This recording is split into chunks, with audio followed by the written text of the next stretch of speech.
ભગતનું ગામ એટલે કે સાયલાના નાયબ કલેક્ટર દ્વારા કાર્યવાહી કરવામાં આવી છે। આયા ગામના પાટિયા પાસે પેટ્રોલિયમ પ્રવાહી જપ્ત કરવામાં આવ્યો છે।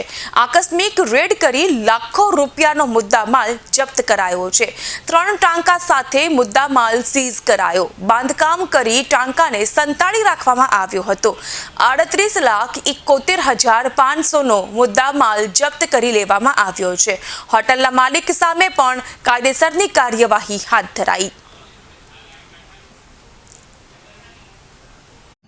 आज रोज साँजे 7 वाग्यानी आसपास अमारी नायब कलेक्टर प्रांत ચોટીલાની टीम અને ચોટીલા મામલાદાર અને સાયલા મામલાદારની સંયુક્ત ટીમો દ્વારા સાયલા તાલુકાના આયા ગામના પાટિયા પાસે આવેલ હોટલ દાણા બાબા પર આકસ્મિક રેડ પાડવામાં આવેલી હતી અને આ રેડ દરમિયાન જુદા જુદા 3 જે ટાંકા છે એ ટાંકા મળી આવેલા છે અને જેમાં જ્વલનશીલ પદાર્થ પણ મળી આવેલ છે। તેમજ કેમ્પસની અંદર એક ટેન્કર છે એ ટેન્કર પણ મળી આવેલું છે જેમાં પણ ખાતરી કરતાં જ્વલનશીલ પદાર્થ મળી આવેલ છે। આમ કુલ મળીને 17,100 લીટર છે એ જ્વલનશીલ પદાર્થ મળી આવેલ છે।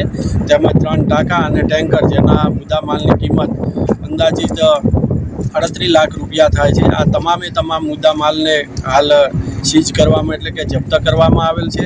સેમ્પલ પણ લેવામાં આવેલ છે અને આ જે હોટલના જે માલિક છે એ ગભરુભાઈ કરીને છે એમની સામે કાયદેસરની કાર્યવાહી હાથ ધરેલ છે।